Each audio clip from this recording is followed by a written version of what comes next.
Have you ever wondered what happens after the happily ever after falls apart? Imagine dedicating 20 years of your life to a man, building his dreams, only for him to discard you for a younger model. This is Ilara's story. She was the perfect wife to a man who became a titan of industry, but one day he decided she was no longer part of his empire. He left her with a settlement and a shattered heart. But what he didn't count on was her resilience. Weeks later, while he was navigating his new, flashy life, Ilara was boarding a private jet with a billionaire, not as a conquest, but as an equal. This isn't just a story of revenge, it's a story of redemption, of rediscovering your power when the world has counted you out. The charity gala was suffocating Claire. It wasn't the press of bodies in the grand ballroom of the Pierre, nor the cloying scent of 1,000 hothouse roses. It was the weight of her husband's hand on the small of her back, a gesture that looked like affection to the circling photographers, but felt like a brand. Richard Langford loved the theatre of their life, the perfect couple, the philanthropic powerhouses, the envy of their rarefied Manhattan circle. Claire, for her part, had long forgotten her lines. She was 45, a fact Richard had begun to mention with the same casual cruelty he might use to point out a scuff on his John Lobb shoes. Her dress, a custom Oscar de la Renta, in a shade of sapphire that matched her eyes, felt like a costume. She had chosen it, of course, but the choice had been filtered through a dozen unspoken rules. Was it elegant, but not attention-seeking? Flattering, but not provocative? Worthy of being Mrs. Langford? "Darling," Richard murmured, his voice a low thrum against her ear. "The Sinclairs are waving. Let's go say hello." His smile didn't reach his eyes. It rarely did anymore. His eyes, once the warm brown of rich earth, now seemed like polished stones, hard and impenetrable. They were constantly scanning the room, assessing, calculating, always looking for the next acquisition, the next advantage. Claire had the unnerving feeling that she, too, was being assessed and found wanting. For 20 years, she had been the architect of their ascent. When they met, he was a scrappy, ambitious analyst with a brilliant mind and a threadbare suit. She was a junior curator at the Met, full of passion for art and history. It was her inheritance, a modest but significant sum from her grandmother, that had provided the seed money for his first venture. She'd managed their home, their social calendar, their life, with the same meticulous care she'd once devoted to cataloguing Renaissance pottery. She created the perfect backdrop for his ambition, a serene, elegant world where he could recharge and strategize. She hosted the dinners, charmed the investors, and remembered the names of their children. She was the silent partner, the invisible scaffolding that allowed his empire to touch the sky. Now, his empire was a global logistics firm, Langford Worldwide, a name synonymous with ruthless efficiency, and Richard had become a man she barely recognized. The easy laughter they once shared had been replaced by a terse impatience. The nights spent dreaming over cheap wine had become silent dinners, where the clink of silverware was the only conversation. "Richard, a word?" A man with a predatory smile and the sleek look of a hedge fund manager clapped Richard on the shoulder. Richard's hand dropped from her back. "Of course, Robert. Claire, darling, you know the drill. Mingle." He turned away without a backward glance, swallowed by a sea of black tuxedos. Mingle. It was a command, not a suggestion. For a moment, Claire stood frozen, a statue in a sea of motion. She watched him, the way he commanded the space around him, the easy confidence in his posture. He was in his element. She felt like a ghost haunting the edges of her own life. She saw the younger women in the room, women in their late 20s and early 30s, with bodies honed by personal trainers and faces untouched by time or worry.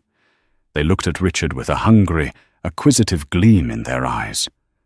They were the new crop of potential acquisitions, and for the first time, a cold dread, sharp and specific, pierced through the dull ache of her loneliness. She made her way to the bar, her smile a carefully constructed mask. "A glass of champagne, please." As the bartender poured, a woman sidled up next to her. It was Margot Kingsley, a fellow charity board member whose husband had traded her in for his yoga instructor 2 years prior. Margot's eyes, shrewd and sympathetic, took in Claire's flawless exterior. "He's on the prowl tonight," Margot said, her voice low. It wasn't a question. Claire's mask didn't slip. "He's always networking." "That's not the kind of networking I'm talking about, honey." Margot took a sip of her gin martini.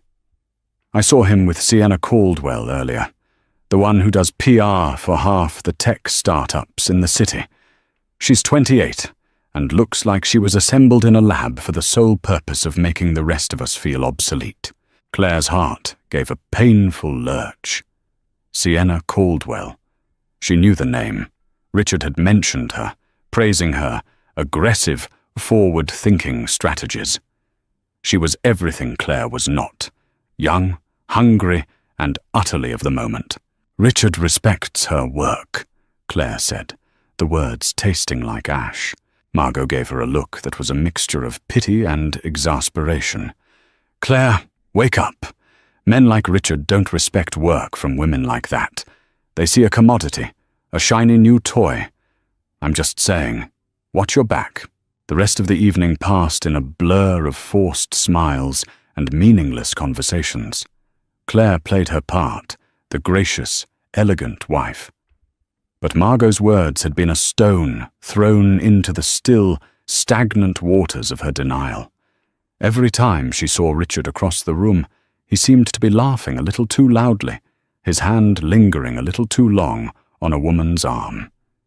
He was performing, but this performance wasn't for their shared benefit. It was for him. Later that night, in the sterile silence of their penthouse apartment overlooking Central Park, the pretense finally crumbled. The space, decorated in shades of grey and chrome, felt as cold and impersonal as a hotel lobby. It was Richard's taste, not hers. Her love for warm woods, rich textiles, and the beautiful, imperfect patina of antiques had been dismissed as cluttered and dated.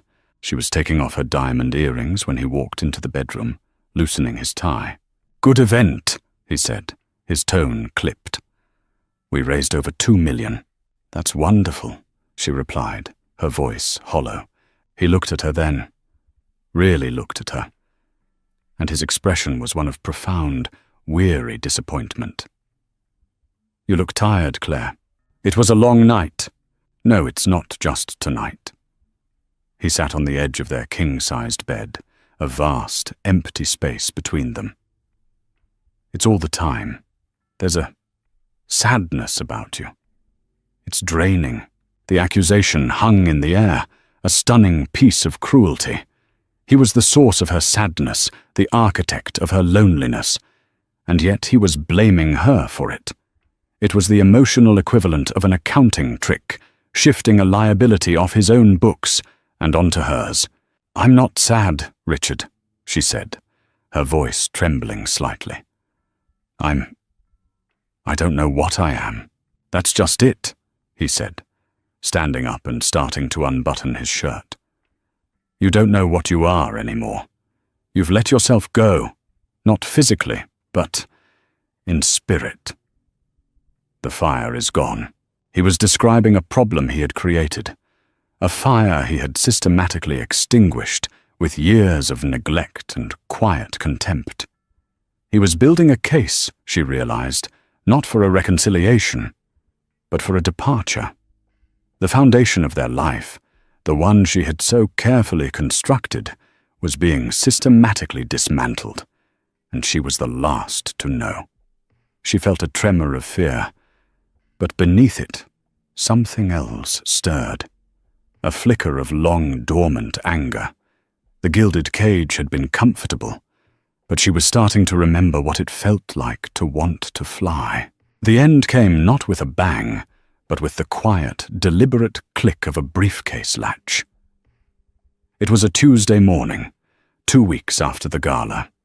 The day was deceptively ordinary. Sunlight streamed through the floor-to-ceiling windows of their apartment, glinting off the sterile surfaces. Claire was arranging white tulips in a minimalist vase, a small act of rebellion against the apartment's cold aesthetic.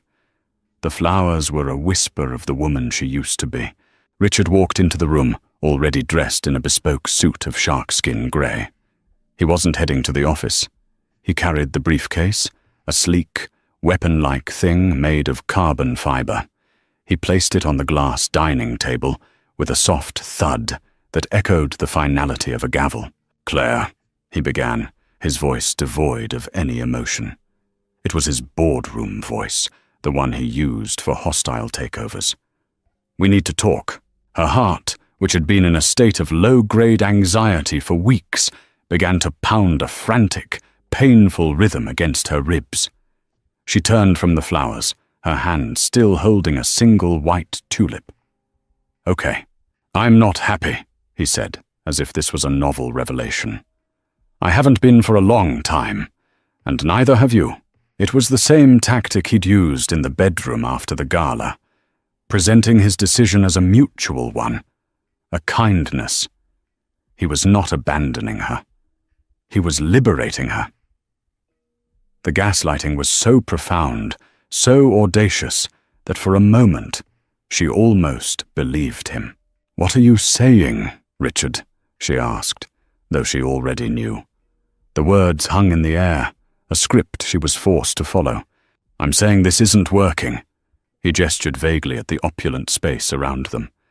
"This life, us, it's become a performance, and I'm tired of the stage."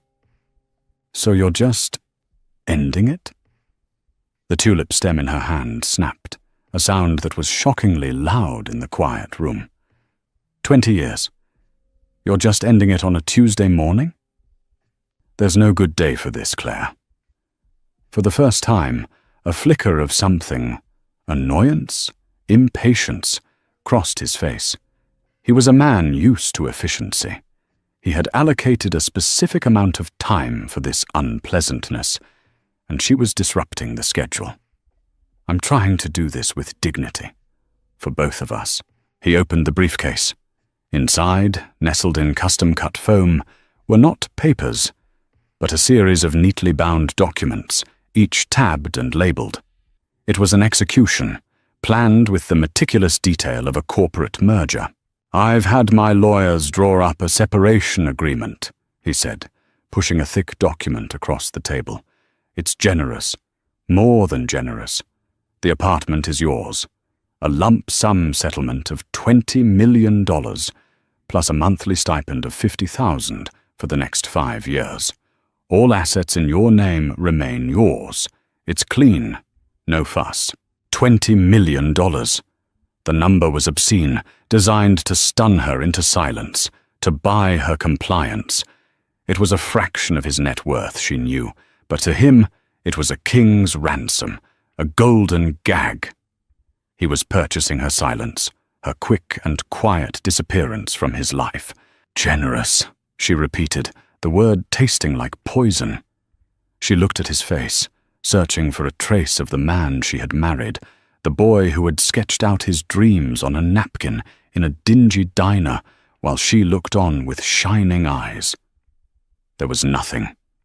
That man was gone, replaced by this cold, polished stranger. "And what about my contribution?" she asked, her voice dangerously quiet. "The 20 years of my life? The inheritance I gave you to start your first company? Is that factored into your generous calculation?" He sighed, a sound of pure exasperation. "Claire, don't be sentimental. That was a long time ago. Business is business. This is a fair deal. The best you'll get." The unspoken threat was clear. "Take it, or I'll drag you through a legal battle that will strip you of everything, including your dignity." He knew she would never do that. He was counting on her grace, her breeding, her aversion to making a scene. He was using the very qualities he had once claimed to admire as weapons against her. Then came the final, brutal blow. "I've met someone," he said, his eyes finally meeting hers. He didn't even have the decency to look ashamed. "It's Sienna Caldwell. I'm sure you've heard of her. She understands the world I live in now. She's dynamic. She challenges me." She's 28, Claire thought, the words a silent scream in her mind. "She's a new, shiny model, and I'm the old one being traded in." The betrayal was so profound, so cliché, it was almost laughable. He hadn't just left her. He had replaced her with a younger, sleeker version of the ambition that had once been their shared dream. The pain was a physical thing, a white-hot agony that started in her chest and spread through her limbs, leaving her cold and numb. She felt the blood drain from her face. She sank into one of the ridiculously expensive, uncomfortable dining chairs, the legal document a tombstone on the table before her. "I want you to be out of the apartment by the end of the week," he continued, his voice brisk now that the unpleasant part was over. "I'll be staying at the Carlisle. Sienna and we're going to be traveling for a bit. It's better if we make a clean break." He was not just leaving her. He was erasing her.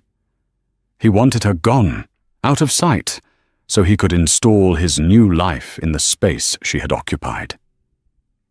The sheer, breathtaking arrogance of it finally broke through her shock.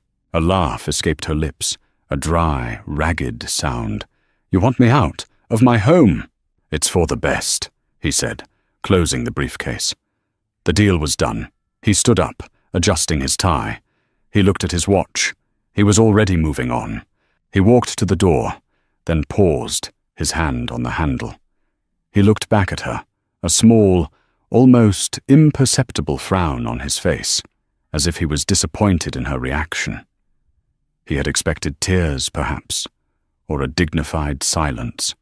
This raw, broken sound of her laughter was an untidy loose end. "Sign the papers, Claire," he said, his voice softening into a parody of concern. "Don't make this harder than it needs to be. It's time to move on." And then he was gone. The door closed with a quiet, expensive click, sealing the tomb of their marriage.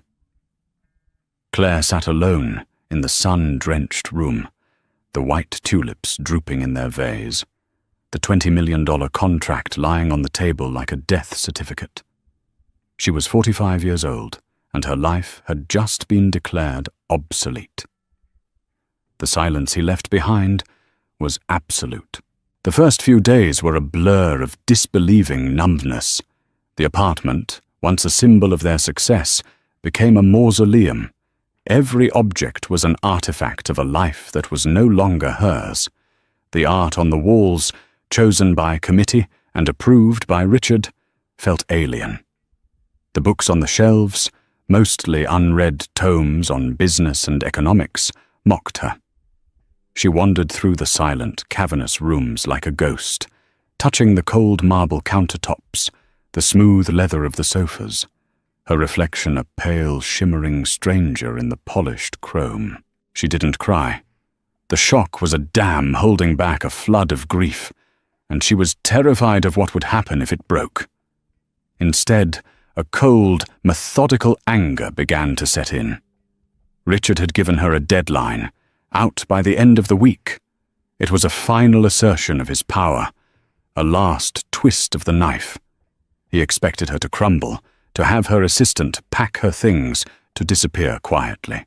On the third day, she woke up with a new, steely resolve. If he wanted her out, she would get out. But she would not be erased. She would conduct an archaeological dig of her own life, and she would decide which artifacts were worth saving. She started in the back of his closet, a vast, climate-controlled space that smelled of cedar and money. She bypassed his rows of identical suits and shoes and went for the boxes on the top shelf. Inside one, she found them. Old photo albums, the kind with sticky pages and plastic film. The first picture was of her and Richard on their honeymoon in a small, sun-drenched village in Italy. He was 29, his hair longer, a goofy, love-struck grin on his face. She was 25, her eyes full of a hope so fierce it made her ache to look at it now. She sat on the floor, the album spread around her, and for the first time the tears came. They were not the wild, hysterical sobs she had feared, but a slow, silent cascade of grief for the woman in the photographs. That woman had believed in love, in partnership, in forever. She had poured all of her intelligence, her passion, her very soul into this man, and he had taken it all and then declared it worthless. The grief was a physical weight, pressing down on her chest, making it hard to breathe. She mourned not just the end of her marriage, but the loss of her own identity. For 2 decades, she had been Mrs. Richard Langford. Her own name, Claire Whitmore, felt foreign on her tongue. Who was she without him? The question was a terrifying abyss. She had no career to return to. She had given up her curatorial ambitions to support his. Her friends were their friends, couples who orbited in Richard's universe. Would they remain loyal to her? Or would they, like her husband, trade her in for a more valuable connection? The power imbalance of their relationship was suddenly starkly, brutally clear. He had a corporation, a new life, a future. She had a settlement check and a past. He had systematically isolated her, making her dependent on him not just financially, but socially and emotionally. It was a masterful, long-term strategy, and she had been too blind, too trusting to see it. After hours spent on the floor of the closet, surrounded by the ghosts of her past, the grief began to recede, replaced by a cold, clear anger. It was a clean, purifying rage. He would not break her. He would not erase her. She called a moving company, not one of the high-end firms Richard used, but a smaller, local outfit. She didn't want the polite, deferential pity of his people. She wanted men who would just do the job. Then she began to pack. It was a brutal, cleansing process. She was not just packing boxes. She was making choices. The Oscar de la Renta dress from the gala? She left it hanging in the closet, a sapphire ghost for Sienna to find. The expensive, minimalist furniture Richard had chosen? She told the movers to leave it. The art? It could stay. She packed the photo albums. She packed the worn paperbacks of her favorite novels, the ones she had hidden in her bedside table like contraband. She packed the small, chipped ceramic bowl she had bought on her first trip to Greece, long before Richard. She packed a box of her old research notes from her time at the Met, her handwriting a reminder of a woman who had her own passions, her own intellect. Each object she chose was a breadcrumb leading back to herself, to Claire Whitmore. Her lawyer, a sharp, no-nonsense woman named Andrea Klein, advised her to sign the papers. "It's a clean break, Claire," she said over the phone. "Fighting him will get you nothing but a mountain of legal fees and public humiliation. He'll paint you as a bitter, greedy ex-wife. Take the money and build a new life. It's the best revenge." Claire knew she was right. Richard had insulated himself perfectly. So, with a hand that trembled only slightly, she signed the document that legally severed her from the life she had built. She was no longer Mrs. Langford. The day the movers came, the apartment was a chaotic mess of boxes and packing paper. It was a fitting visual for the state of her life. As the men worked, she made one last stop. She went to her jewelry box. She took out the engagement ring Richard had given her, a massive, flawless diamond that had once been her pride and joy. It now felt like a shackle. She also took out the simple gold locket her grandmother had left her. She walked into the kitchen and found the number for a reputable jeweler. She made an appointment for that afternoon. By evening, the apartment was empty of everything that was truly hers. The movers were gone. She stood in the soulless, silent space, her purse in her hand, ready to leave for the last time. Her phone buzzed. It was a text from an old friend, one from before Richard's time, who had heard the news. "I'm so sorry, Claire. If you need anything, a place to stay, a shoulder to cry on, I'm here." Another buzz. It was a news alert from a financial publication. The headline read, "Richard Langford, CEO of Langford Worldwide, announces strategic partnership with Caldwell PR.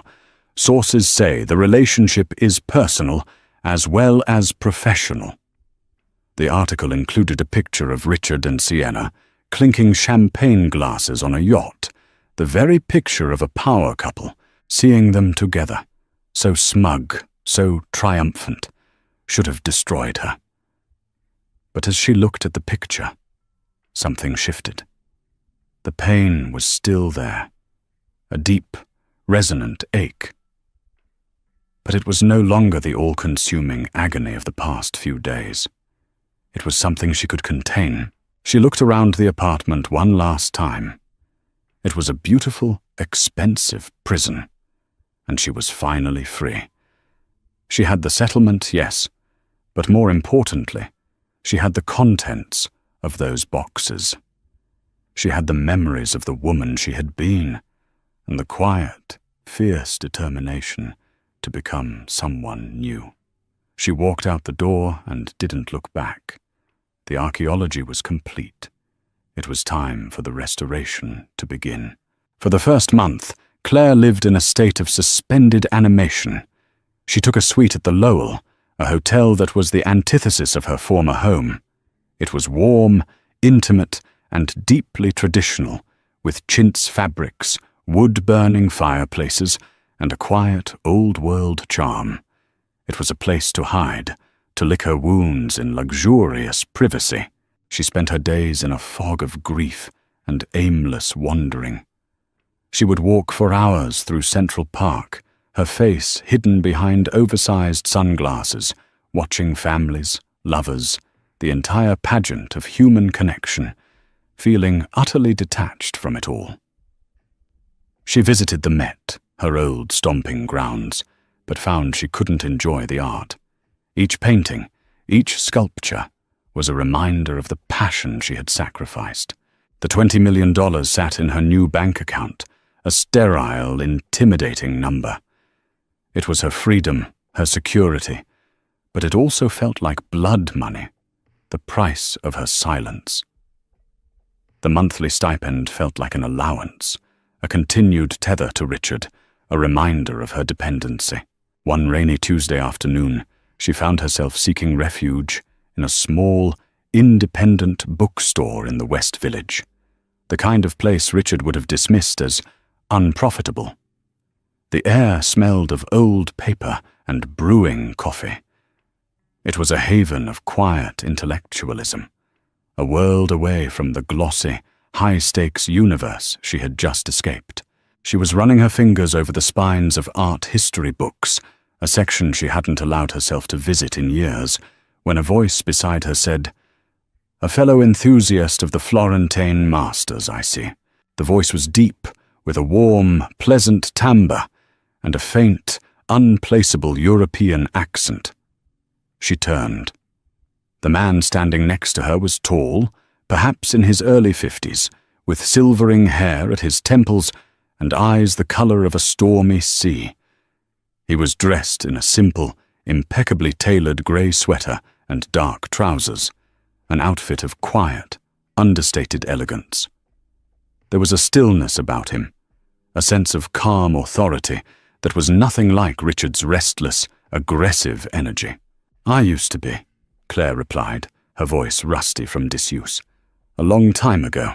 "A passion like that doesn't die," he said, his gaze both curious and kind. "It just goes dormant."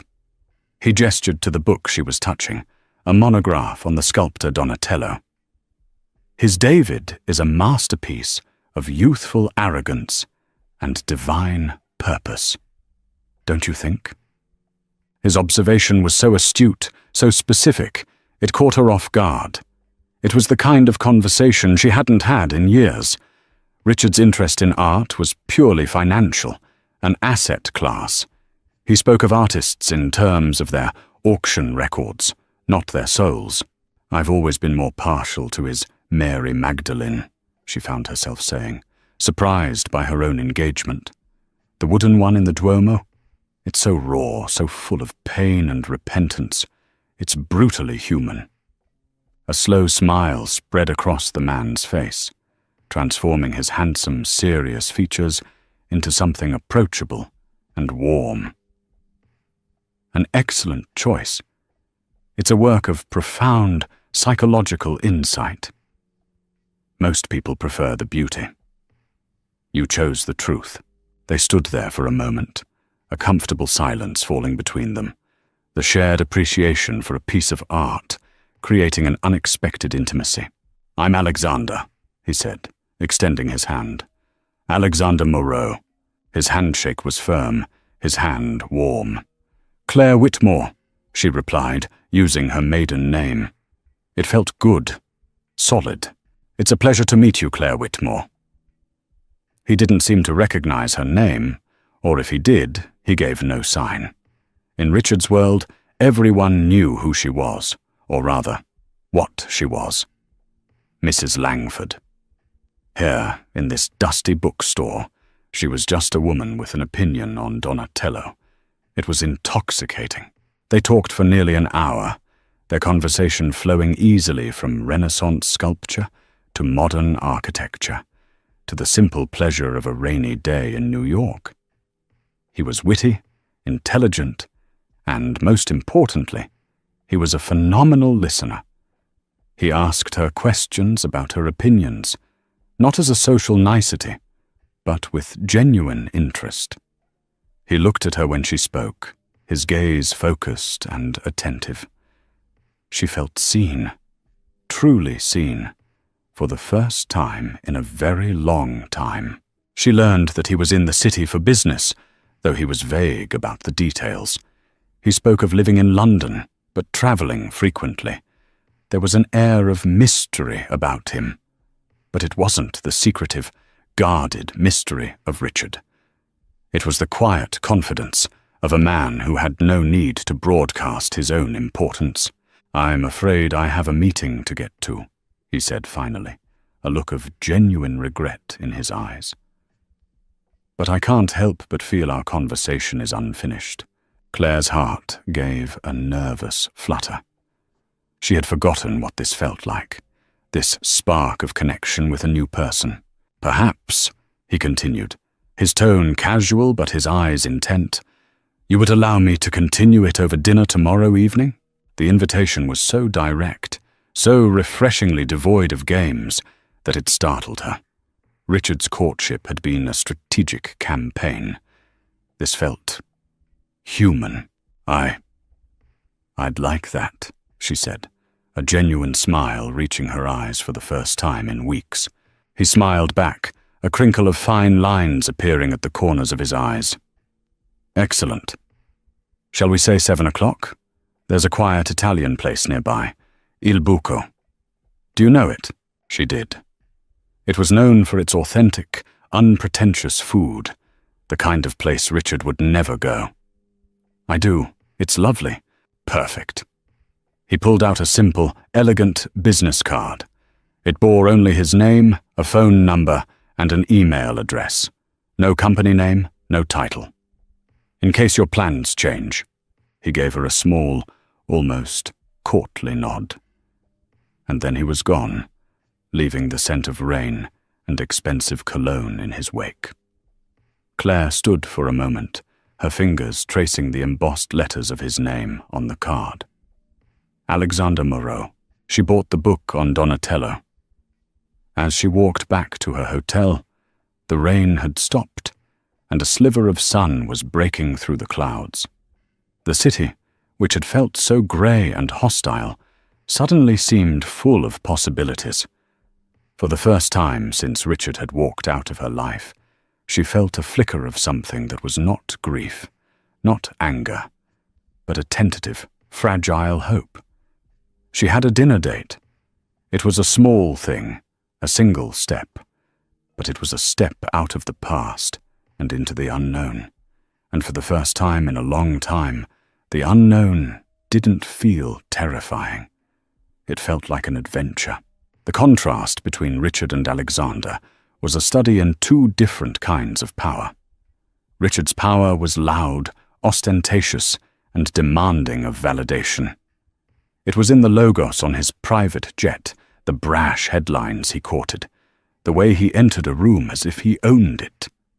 Alexander's power was a quiet, gravitational force. It was in the way the maître d' Il Bucco greeted him not with fawning deference, but with genuine warmth and respect, leading them to the best, most secluded table in the house. It was in the way he spoke, with a calm assurance that needed no embellishment. Their dinner was a revelation for Claire. She had spent 2 decades calibrating her conversation to Richard's moods and interests, carefully editing herself to be the perfect sounding board for his ambitions. With Alexander, she found herself talking, really talking, about things she hadn't thought about in years. Her passion for provenance research, her dream of visiting the Hermitage in St. Petersburg, her controversial theory about a misattributed painting in a minor Italian museum. Alexander listened with an intensity that was both flattering and unnerving. He didn't just hear her words, he engaged with her ideas. "That's a fascinating hypothesis," he said, his chin resting on his hand, his stormy eyes alight with interest. "Have you written about it?" "No," she admitted, a flush of embarrassment creeping up her neck. "It was just a theory I was developing before I got married.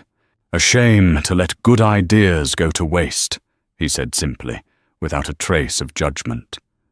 But the words landed with the force of a quiet manifesto. A shame to let your life go to waste. He spoke of his own life in broad, intriguing strokes.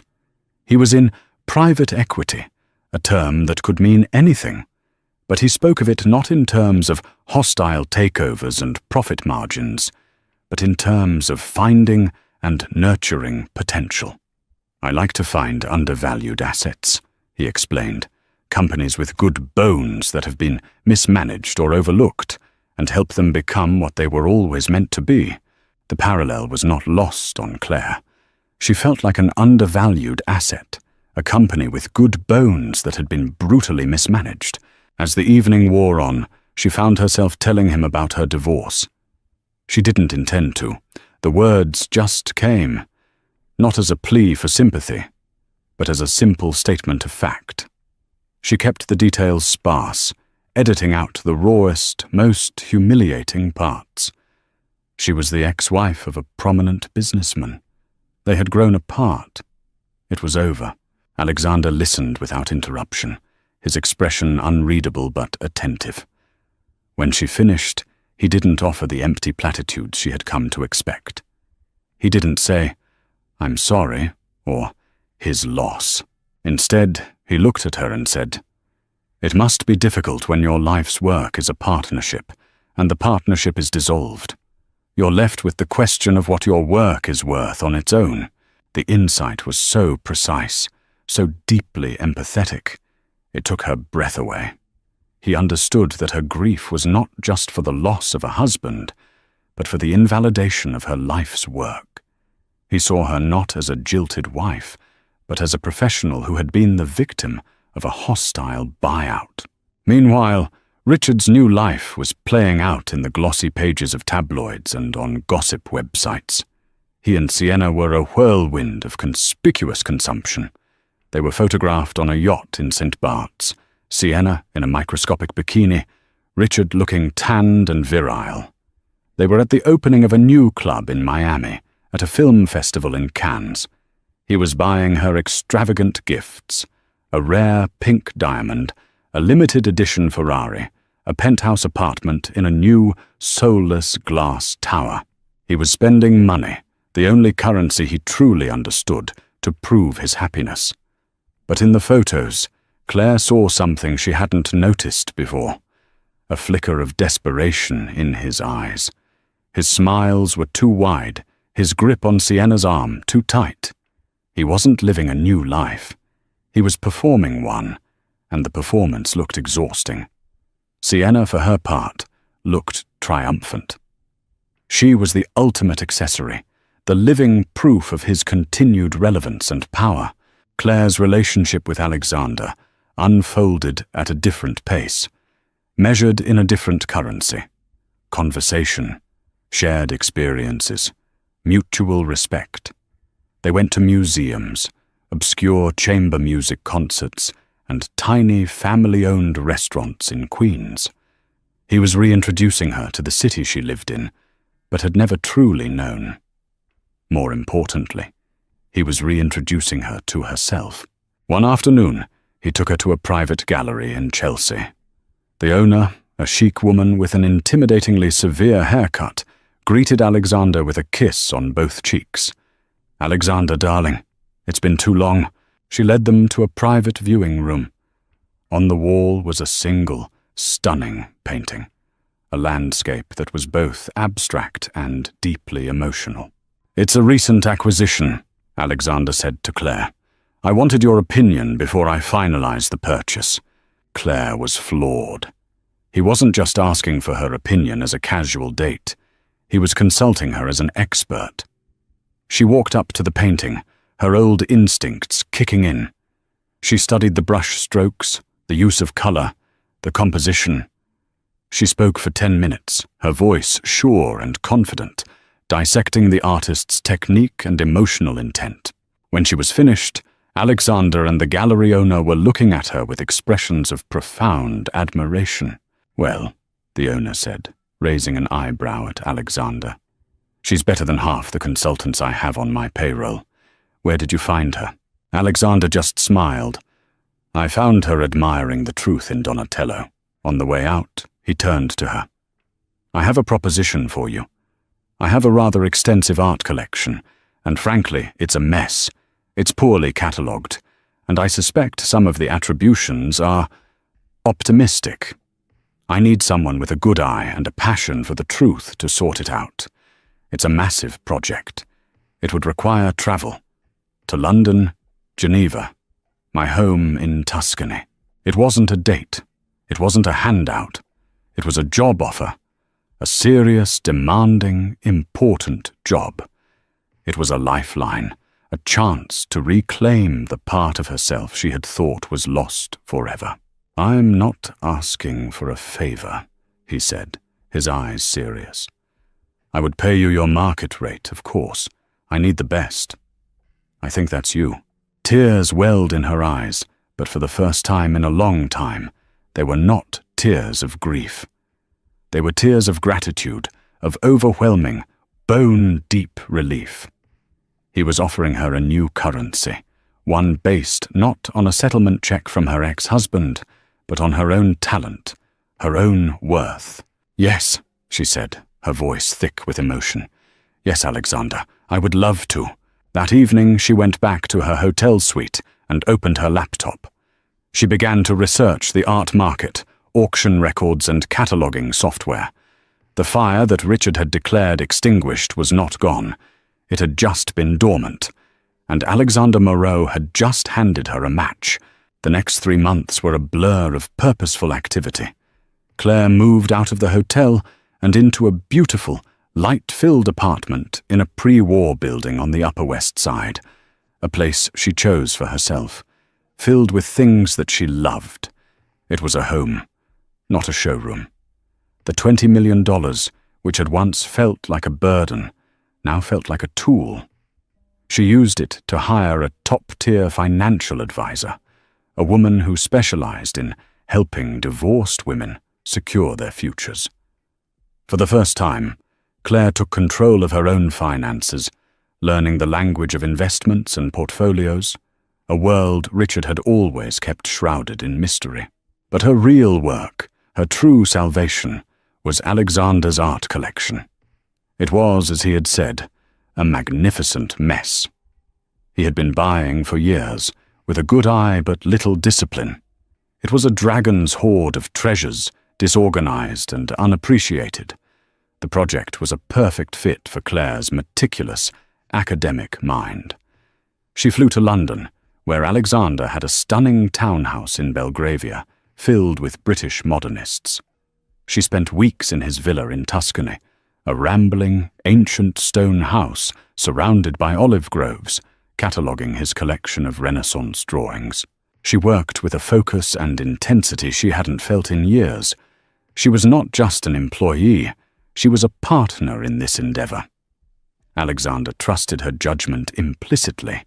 They would have long conversations over dinner, debating the merits of a particular artist, the history of a specific piece. Their relationship deepened, evolving from the tentative spark of a new romance into the solid, load-bearing structure of a true partnership. He was not just her lover and her employer. He was her friend, her champion, her intellectual equal. He never pushed for more intimacy than she was ready to give. He seemed to understand that she was not just recovering from a divorce, but from a trauma. He gave her space, respect, and unwavering support. The power imbalance that had defined her marriage to Richard was non-existent with Alexander. Theirs was a relationship of equals, each bringing their own strengths to the table. The culmination of her work was to be an unveiling of sorts. Alexander was a major benefactor of a small, prestigious museum in London. He had agreed to loan a significant portion of his collection for a special exhibition, an exhibition that Claire herself would curate. It was her professional debut, a chance to step out from the shadows and claim her own name in the art world. The opening night was a glittering affair. The gallery was filled with the elite of the London art scene, critics, collectors, and fellow patrons. Claire, dressed in a simple but elegant black gown, felt a tremor of nerves. But it was the exhilarating fear of a performer stepping onto the stage, not the dread of a prisoner being led to the gallows. Alexander stood by her side, a quiet, reassuring presence. He looked at her with an expression of pure, unadulterated pride.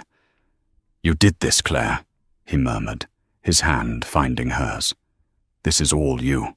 She was in the middle of a conversation with a critic from the Times who was praising her bold, revisionist pairings when she saw him. Richard. He was standing near the entrance, looking utterly out of place. He was with Sienna, who was wearing a dress that was too tight, too bright, too loud for the understated elegance of the London art world. She looked like a cheap imitation in a room full of originals. Richard's eyes were fixed on Claire, and his expression was one of stunned disbelief. He had obviously read about the exhibition. He had come, she realized with a jolt, to witness her failure. He had expected to find her pathetic and broken, a sad, lonely divorcee clinging to a new man for support. He had not expected to find her in her element, confident, respected, the center of attention, not as an accessory, but as the architect of the entire evening. Their eyes met across the room. The shock on his face was quickly replaced by a dark, possessive anger. It was the look of a man who had discarded a possession, only to see it displayed in a museum, suddenly priceless. He started to move towards her, a predator stalking his prey. Sienna scurried to keep up, a look of confusion and annoyance on her face.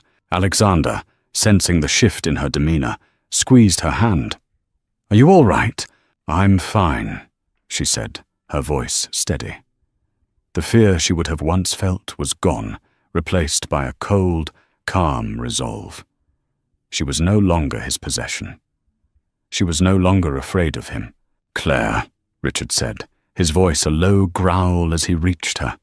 He ignored Alexander completely, What is all this? It's an art exhibition, Richard, she replied, her tone cool and level. I curated it. You, he scoffed, a hint of his old, dismissive cruelty in his voice. Since when are you a curator? Since I decided to reclaim my life, she said. Before he could respond, the critic from the Times interjected.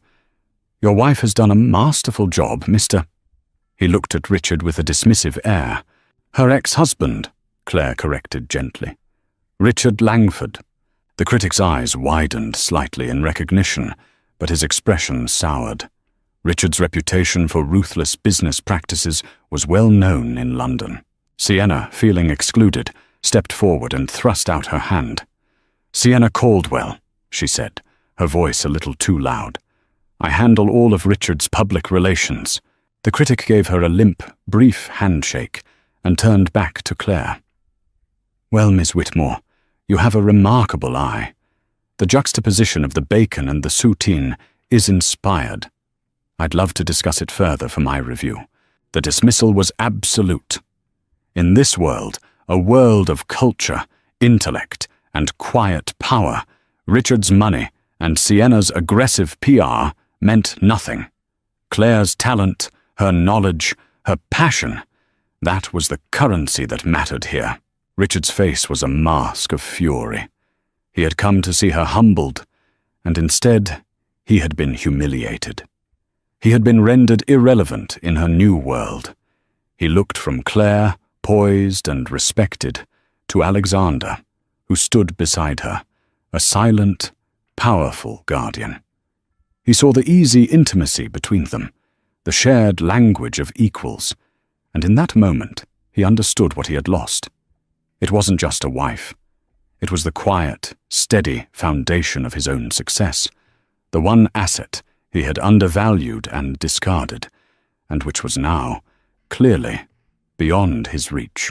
He turned and stalked out of the gallery, dragging a bewildered Sienna behind him. The encounter had lasted less than 5 minutes, but it was a seismic shift. The power dynamic had been irrevocably, publicly reversed. Claire watched him go, not with triumph, but with a sense of quiet closure. The final shackle had been broken. She was free. Richard's retreat from the London gallery wasn't the end of the matter. It was the beginning of his obsession. The public humiliation, the sight of Claire not just surviving but thriving, had lit a fire in him. It wasn't love, or even remorse. It was a toxic cocktail of wounded pride, possessiveness, and a dawning, terrifying realization that he had made a catastrophic miscalculation. He had seen Claire not as a partner, but as a part of his portfolio, an asset he had liquidated. Now, he saw that asset appreciating in value in another man's hands, and his predatory instincts kicked in. He wanted her back, not because he missed her, but because he couldn't stand the thought of someone else having her. His life with Sienna was beginning to show its cracks. The initial thrill of her youth and ambition had worn thin, replaced by the grating reality of her shallowness. Their conversations were a loop of gossip, brand names, and social media metrics. She wasn't a partner. She was a high-maintenance accessory who required constant validation and an endless stream of cash. He had thought he was upgrading, but he had merely traded a classic, handcrafted Rolls-Royce for a flashy, leased sports car that was proving to be incredibly expensive to maintain. He began a campaign to win Claire back, a campaign conducted with the same ruthless, tone-deaf strategy he used in his business dealings. It started with text messages, sentimental drivel about their shared past, conveniently forgetting the brutal manner in which he had ended it. Remember that little cafe in Florence? I was thinking about that today. Heard our song on the radio. Made me smile. Claire ignored them. They were like spam, intrusive and irrelevant. Then came the gifts. A massive bouquet of her favorite peonies arrived at her apartment, with a note. I made a mistake. A first edition of a book she had always wanted. tickets to the opera. Each gift was a calculated move, an attempt to buy his way back into her life. She donated the flowers to a local hospital and gave the book and tickets to her doorman. His desperation escalated. He started calling, leaving long, rambling voicemails. He would alternate between maudlin sentimentality and flashes of his old, arrogant self. "I miss you, Claire. I miss what we had." Followed by, "This man you're with, he's not right for you. You belong with me." We built an empire together. He didn't seem to understand that he had built an empire, and she had been relegated to the service entrance. The final, most audacious gambit came a few weeks later. Claire was in her apartment, working on the catalogue for Alexander's collection, when her intercom buzzed. It was Richard. He was in the lobby. "Let him up," she said, her voice calm. She was not afraid. She was just tired of him. She wanted to end this, once and for all. When she opened the door, he looked terrible. He was impeccably dressed, as always, but there were dark circles under his eyes, and a frantic, haunted look about him. "Claire," he said, his voice thick with a manufactured emotion. "We need to talk."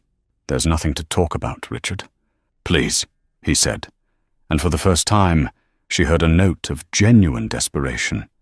He was a man drowning, and he was grasping for the life raft he had willingly set adrift. She let him in.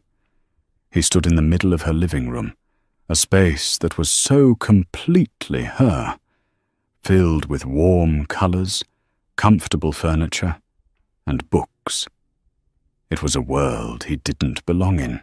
"I've left Sienna," he announced, as if this was the magic key that would unlock her forgiveness. "That's between you and her," Claire said, unmoved.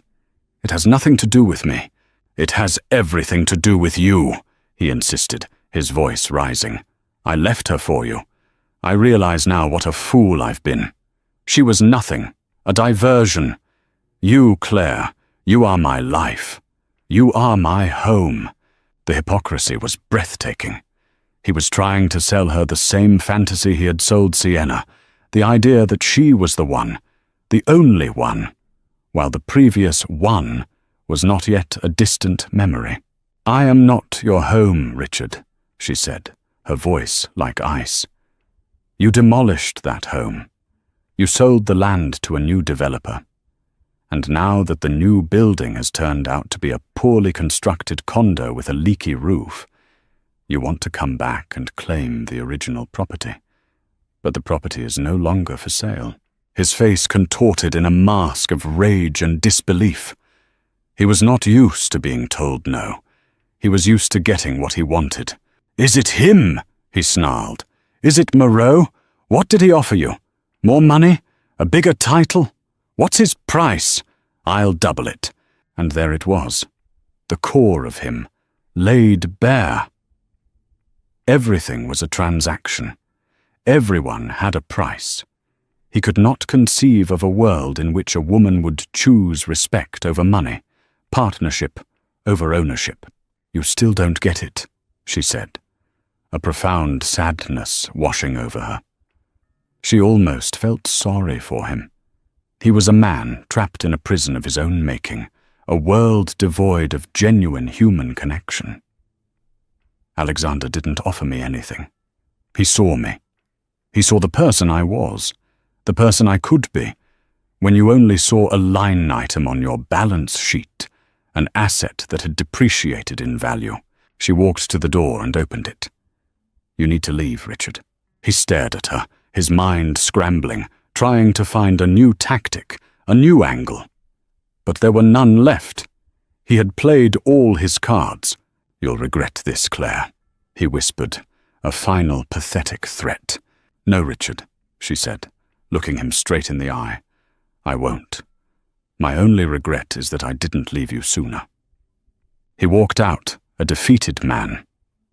As the door closed, Claire felt a sense of profound peace. It was over. The last ghost had been exorcised. She was no longer defined by her relationship to him, not as his wife, not as his ex-wife, not even as the object of his desperate, pathetic regret. She was simply Claire Whitmore, and her future was her own. A week later, Claire was standing on a private tarmac at Teterboro Airport. The setting sun painted the sky in shades of orange and violet. In front of her, gleaming under the twilight, was a Gulfstream G6R50, its engines humming a low, powerful song of promise. Alexander was waiting for her at the top of the stairs, his hand outstretched. He was flying them to Tuscany for the weekend, to his villa, the place where she had first begun to piece her life back together. But this time, she was not going as his employee. She was going as his partner. As she walked up the stairs, she thought about the last time she had been on a private jet. It had been Richard's, a flying monument to his ego, emblazoned with the Langford Worldwide logo. She had always felt like a passenger on those flights, a piece of high-end luggage being transported from one of his properties to another. She took Alexander's hand. His grip was warm and steady. He smiled at her, a smile that reached his eyes and made her feel like she was the only person in the world. Inside, the jet was the epitome of understated luxury. There was no gold plating, no ostentatious logos, just soft cream leather, polished dark wood, and the quiet hum of a perfectly engineered machine. "Ready for our adventure?" he asked, as he led her to a seat. "I am," she said, and the words were truer than any she had ever spoken. As the jet taxied down the runway, her phone buzzed.